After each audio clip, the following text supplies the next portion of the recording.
On vous a réunis donc là, c'est pour vous faire une remise de maillots, de t-shirts et de sacs à dos, comme vous avez promis. Donc c'est pour le départ en Irlande, pour le voyage à Kinsale.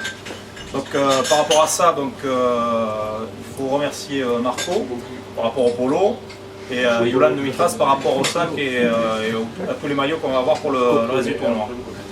Donc ensuite par rapport à ça aussi, par rapport un peu à l'organisation et un peu ce qu'on attend de vous par rapport à ce tournoi, c'est on a mis ensemble avec Olive en place 2 équipes qui vont être inscrites dans 2 compétitions différentes. Il va peut-être même y avoir du changement parce que j'ai compris par rapport à la première équipe. Par contre par rapport à ça, on va vous demander d'être sérieux. Parce que si on a engagé 2 équipes, c'est quand même au moins d'un point de vue sportif qu'on représente quelque chose. Après ensuite, on est là aussi un peu pour s'amuser, il n'y a pas de problème, mais au moins il y a 2 équipes d'inscrites.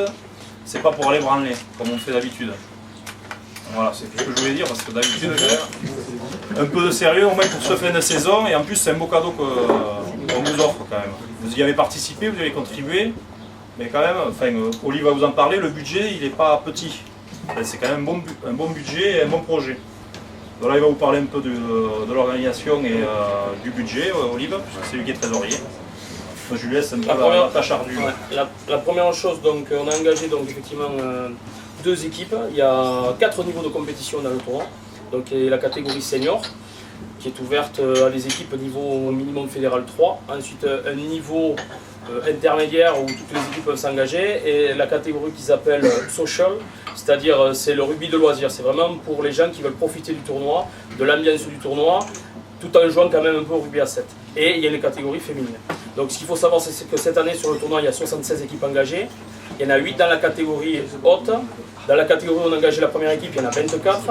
Et dans la catégorie où on a engagé la deuxième équipe, il y en a 32. Et il y a 12 équipes féminines. Donc ça fait 76 équipes.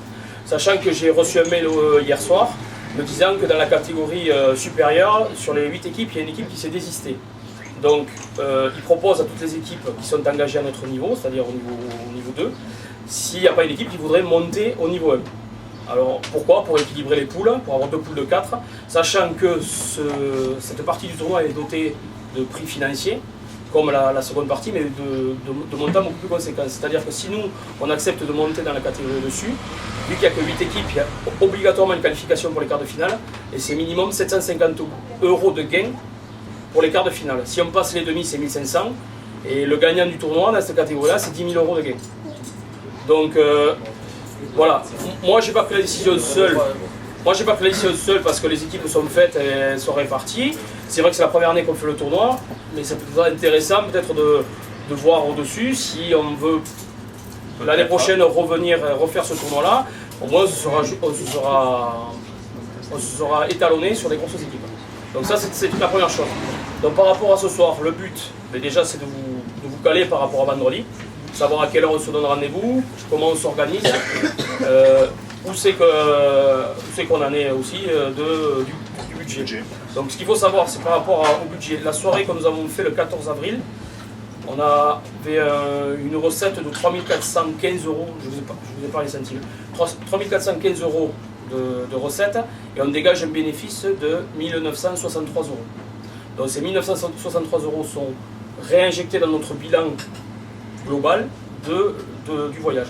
Donc ce qu'il faut savoir que sur le bilan global, dans les dépenses, on a à peu près 1 000 € de frais d'inscription au tournoi. C'est-à-dire 2 équipes à 380 €, plus tous les non-participants aux équipes, on a été obligé de leur prendre des passes pour accéder au tournoi. Donc ça fait à peu près 1 000 €. On a 4 200 €, enfin 6 000 € de frais de voyage, c'est-à-dire 4 200 € de billets d'avion et 1 800 € de location de minibus, plus frais inhérents à la location des minibus, c'est-à-dire l'essence et les péages. Voilà. Et ensuite, on a 2200 € pour les maillots. De maillots et équipements via Corneille et 880 € d'équipement pour les polos. Plus le logement qu'on a négocié à hauteur de 4 000 € pour l'ensemble des personnes. Voilà. La seule contrainte par rapport au logement, c'est que nous ne sommes pas tous logés dans le même hôtel. Pourquoi? Parce qu'on s'y est pris un peu tard et qu'il a fallu que je négocie avec une agence là-bas. Donc on est logé sur 3 hôtels. Sachant que la répartition dans les 3 hôtels va faire qu'on va, je pense, se répartir par rapport aux équipes. Il y a un hôtel où on est à 13, un autre où on est à 16 et un hôtel à mi-distance où on est à 6. Donc on mettra chaque équipe sur les distributeurs, ça va vous l'expliquer après. Donc le budget, ça c'est les dépenses. Au niveau des recettes, eh bien, au niveau des recettes, on a 1000 € des bourriches que vous avez fait via le club. On a donc 1960 € qui proviennent directement des recettes du bénéfice de la soirée. Vous avez cotisé à hauteur de 3600 €. C'est-à-dire que pour les juniors c'était 90 € et pour ceux qui n'étaient pas juniors c'était 120 €. Donc ça fait un montant de 3600 €. Et on a un apport au niveau des sponsors à aujourd'hui qui est de 8540 €.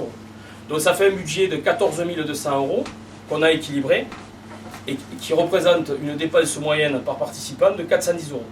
Donc vous voyez le rapport, vous avez payé 90 €, vous partez sur un voyage qui coûte 410 €. Voilà. Voilà comment on a bouclé le truc, sachant que nous, on a déposé le dossier de la préfecture pour la constitution de la sauce le 15 février, on a eu l'aval que le 26 mars, donc vous voyez le laps de temps et la somme qu'on est arrivé à réunir en très peu de temps. Donc c'est pour ça que moi je tenais aussi à ce qu'on se voit tous aujourd'hui, pour remercier tous les intervenants, c'est-à-dire vous tous, de votre implication pour la soirée, dans la recherche des sponsors. Et j'espère qu'on va passer un séjour. Donc Marco nous a fait un beau logo, Up 7, donc Avec. ça représente Marco, oui. Ah ouais. On explique un peu l'histoire. L'histoire, hein. L'histoire, il fallait un aigle, parce que voilà, à Lourdes, c'est l'aigle. C'est l'aigle et le château. Alors, on a gardé juste les montagnes, le pic et l'aigle. En fait, on avait donné les consignes à Marco au niveau du logo, on voulait reprendre les couleurs de la ville de Lourdes, les anciennes couleurs, c'est-à-dire vert et blanc. Et par rapport à la culture ici, il y a souvent le bleu dans la plupart des logos des associations. Et donc on a repris ces trois couleurs. L'aigle tout simplement parce que c'est l'emblème de la ville de Lourdes. Donc le ballon de rugby et bien évidemment, comme on est quand même et que le premier P correspond aux Pyrénées, on a mis le Pic du Midi en bas du logo. Et donc la contraction de notre nom c'est Pyrénées United London Pub puisque le siège est ici, 7. Donc voilà, tout simplement par contraction c'est le Pub 7. Voilà pour la genèse du logo. Et donc on lui avait demandé, moi je voulais un petit logo, enfin un logo sympa derrière, qui commémore le tournoi et qui soit un peu humoristique, sans forcément être trop péjoratif. Donc on a repris le Insane 7, le Pulse, et on a... Le pauvre les prochains. Voilà. Voilà. Les couleurs du promo liées aux couleurs de la sauce. Donc voilà, on a opté pour un bicolore, des couleurs qui parlent à Bruno, donc voilà. Bruno. Allez, section. Allez, section.